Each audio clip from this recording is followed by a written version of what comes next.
Growing up as a WWE fan in the United Kingdom could be pretty tough. Us UK fans didn't feel like we were getting the full WWE experience for the longest time. And part of that feeling had to do with the copious amounts of censorship that would often see edgier WWE shows cut to ribbons for our own damn good. I'm Sam Driver from Cultaholic Wrestling, and these are 10 WWE segments censored in the UK. Join us!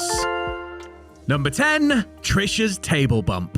Starting in January of 2000, UK broadcaster Channel 4 struck a deal to show Sunday Night Heat and select WWE pay-per-views. Believing that they'd acquired family-friendly viewing that would draw in younger kids, the channel was horrified when the first pay-per-view of that deal, Royal Rumble 2000, featured such sights as Mae Young taking her swimsuit top off and Triple H and Mick Foley violently maiming each other with assorted plunder. After that, Channel 4 was on high alert and would only show the pay-per-views on a delay so that they could shield our sensitive little eyes from anything even moderately naughty. And this policy would rob WWE fans of the culmination of a key storyline at Backlash 2000. Trish Stratus had been using her feminine wiles to avoid being put through a table by Bubba Ray Dudley, but her luck ran out at Backlash after the Dudleys lost to TNA. Trish getting Bubba bombed through a table was a significant moment, but one that UK fans didn't get to see fully as Channel 4 paused the action right before the bump. A couple of years later, Stacy Keibler's table bump was also edited off the Raw that aired in the UK, though that was apparently a decision made by WWE and not Sky Sports themselves.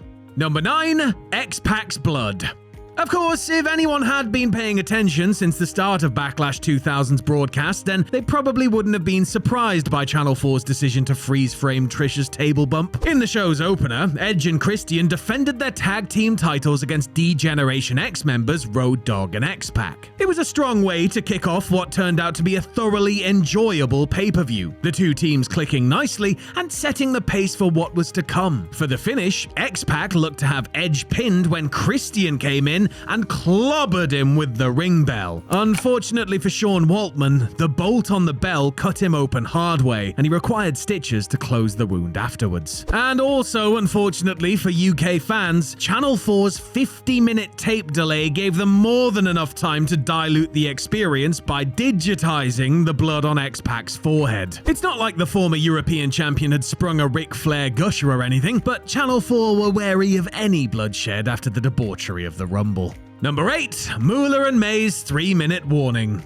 WWE weren't pussyfooting around when it came to introducing the 3-minute warning tag team of Rosie and Jamal on Raw in 2002. Ostensibly hired goons who disposed of anyone that irked General Manager Eric Bischoff, 3-minute warning laid waste to everyone from Pat Patterson and Lillian Garcia to Mini Dust. Their assaults were customarily brutal and really got the duo over as being bad men that you didn't want to mess with. One such broadcast was seemingly too brutal for Sky Sports, who cut it out of the UK broadcast on the July 29th, 2002 edition of Raw. In just their second televised appearance, Rosie and Jamal set upon beloved 79-year-old lunatic Mae Young and her heinous partner in crime, the fabulous Moolah. The twosome were out to promote Moolah's autobiography full of lies when Bischoff informed them that their 3 minutes were up. Cue a violent assault from the Island Boys, which included Mae being violently thrown to the mat and then hit with a Superfly splash. Something about two lady senior citizens getting the hell knocked out of them by two large Samoan dudes didn't seem to sit well with the woke brigade at Sky Sports, and it didn't air in the UK. Number 7. Muhammad Hassan's vignettes.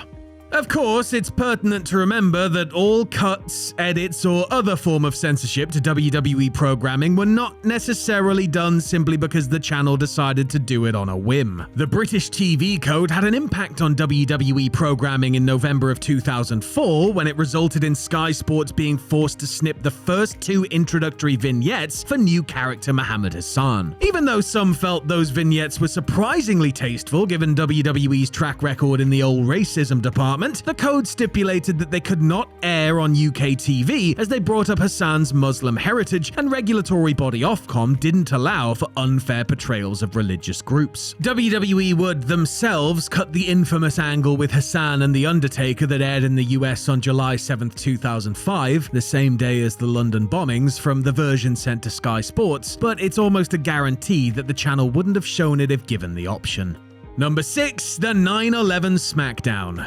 As everyone knows, and the company are more than happy to remind us, WWE held the largest public assembly in the United States following the shocking events of September 11, 2001, when they taped SmackDown from the Compaq Center in Houston, Texas, just 2 days later. Widely regarded as one of the most historic shows in WWE's storied history, the September 13, 2001 episode of SmackDown saw WWE drop storylines in favor of straight matches, testimonials, and the entire crew coming together as one as Lillian Garcia belted out an emotional rendition of the national anthem. Historic, perhaps, but also coming a little too soon for the first morning showing on Sky Sports, with the channel cutting out all references to 9/11 and showing just the matches themselves. Well, not all the matches, as Rob Van Dam versus Spike Dudley was also edited off because much of the commentary was talking about the news. The upshot was the show only ran for about 51 minutes, though versions that aired later in nighttime slots included most of what was initially edited off the morning version.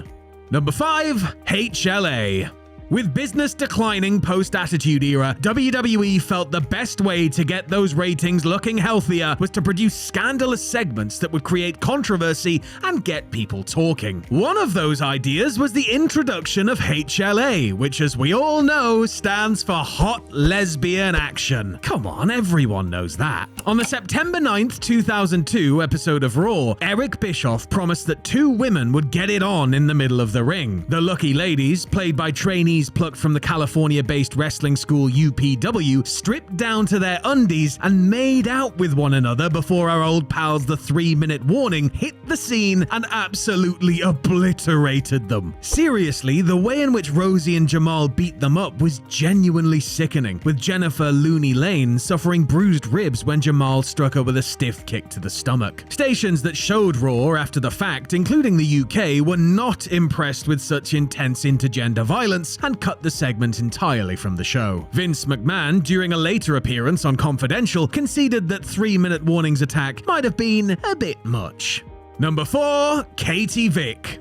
Having learned nothing from HLA, or for that matter, the Billy and Chuck wedding debacle, WWE continued to court controversy in the hopes that bad press would lead to increased viewership. The company plumbed new depths with the Katie Vick storyline, where it was claimed by Triple H that Kane had accidentally killed his high school cheerleader girlfriend in a car accident more than a decade prior. The subsequent skit that showed the cerebral assassin desecrating the supposed corpse of Katie Vick, thankfully a mannequin, in a funeral parlor was among the worst in WWE history. The angle received widespread condemnation from pretty much everyone, with WWE registering 1,300 negative phone calls the following day and TNN's mailbox being flooded with similar complaints, though the network itself actually defended the angle by saying it didn't violate the standards and practices of Raw. The Katie Vick segment wasn't outright edited off the show in the UK when it aired several days later, but it was heavily censored, with Triple H's body digitized and most of the more inappropriate stuff taken out. The segment lost more than 500,000 viewers when it aired live in the US, by the way, so it was a rousing success all round.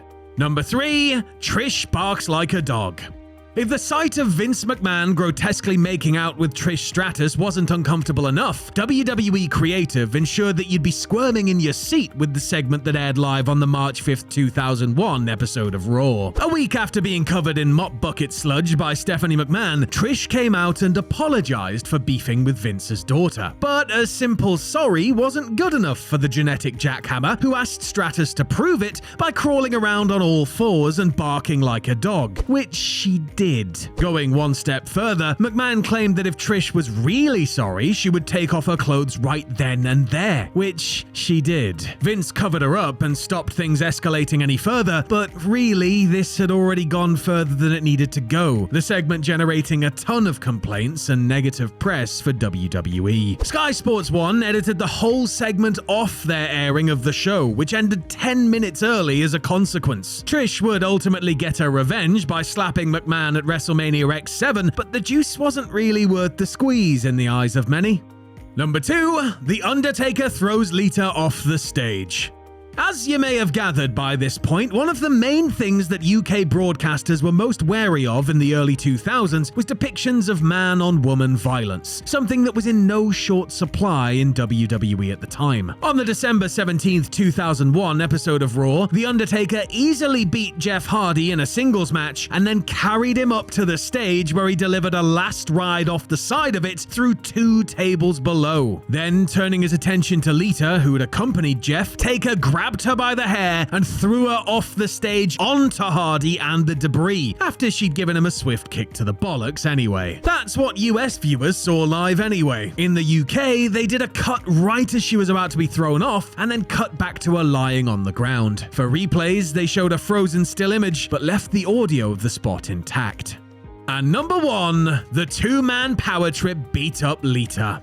To be fair to Lita, being thrown off the stage by The Undertaker was far from the worst thing she endured in 2001. Needing to get the newly heel Steve Austin properly booed by reluctant WWE fans, the company drafted in Team Extreme to take a pasting from the freshly formed 2-man power trip. In the 6-person main event of the April 9th, 2001 Raw, Lita and the Hardys beat Austin, Triple H, and Stephanie McMahon when Lita pinned the billion-dollar princess. Not best pleased with taking the the game nailed Lita from behind with a forearm to the back of the head before putting the boots to her and hitting her with a pedigree. Then, in the ensuing beatdown, Austin blasted Lita with 5 hard chair shots to the back, 4 more to the stomach, and then a stunner. Unsurprisingly, Sky Sports and other broadcasters around the world, including Canada's TSN, took issue with the scene, and in the UK, they edited it so that you could only see Austin's upper body with Lita out of shot as she was getting mercilessly pummeled with chair shots. Come on, guys, it was only, 9 chair shots total? Don't be prudes.